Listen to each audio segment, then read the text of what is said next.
দেখতে দারুণ, খেতেও অনেক মজা, দারুণ স্বাদের ওল ভর্তা।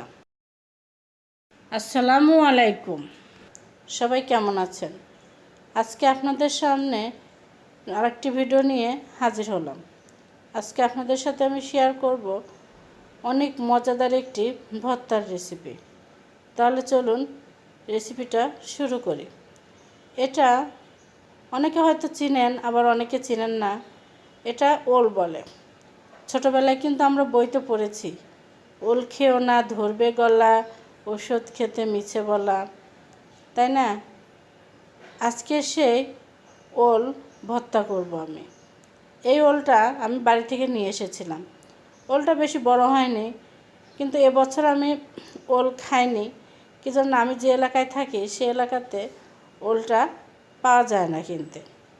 তো বাড়ি গিয়েছিলাম কিছুদিন আগে, তো আমার আব্বা এই ওলটা উঠে নিয়ে এসে আমাকে দিচ্ছে যে ওলটা এখনও তেমন বড় হয়নি, তবে এটাই তুমি খাও, ভালো লাগবে। তো বাবা মায়ের ভালোবাসা, আমি ওলটা বাসায় নিয়ে এসেছি। তো আজকে সেটা আমি ভর্তা করব। আমি প্রথমে ওলটা কেটে ছিলে নিচ্ছি। ওলটা কিন্তু একদমই ছোট, ভর্তাটাও কিন্তু দারুণ লাগবে খেতে। আর বড় ওলগুলোও অনেক ভালো লাগে। আগে নাকি শুনতাম ছোটোবেলায় যে ওল খেলে গলা ধরে, মানে গলা চুলকায়, কিন্তু এখন আর ওল খেলে গলা চুলকায় না। আর ওল চিংড়ি মাছ দিয়ে রান্না করলেও অনেক ভালো লাগে, ভর্তা করলেও ভালো লাগে। আমি ওলটা যেখানে কেটে নিয়েছি, কেটে পানিতে ভিজিয়ে রেখে, পানিতে না ভেজালে ওলটা কেটে রাখলে লাল লাল হয়ে যায়, তখন আর ভর্তাটা দেখতে ভালো লাগে না। আর জানেনই তো কচু থেকে অনেকটা কষ বের হয়, সেজন্য পানিতে কিছুক্ষণ ভিজে রাখলে লাল লাল পানি, যে দেখুন পানিটা কিন্তু একটু হালকা লাল লাল বোঝা যাচ্ছে। আমি এখন এটা পরিষ্কার করে ধুয়ে নেব। বেশ কয়েকবার একটু কচলিয়ে ধুয়ে নিচ্ছি।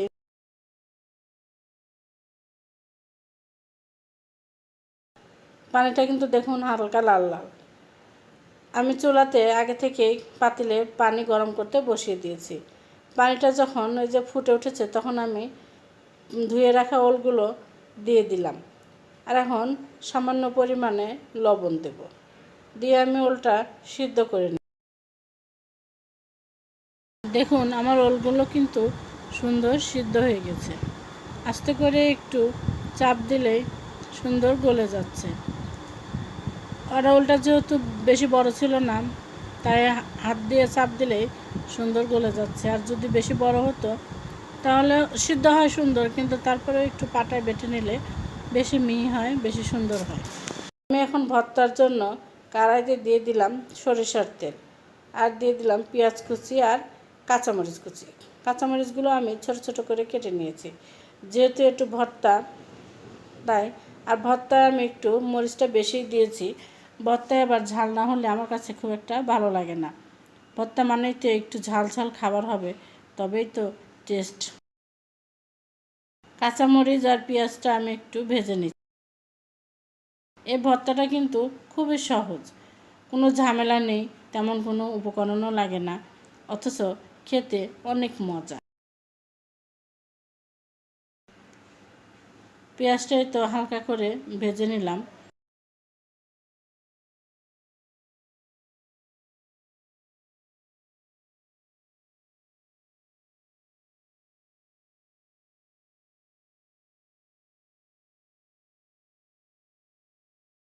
এখন আমি এর মধ্যে ওলগুলো দিয়ে দেব।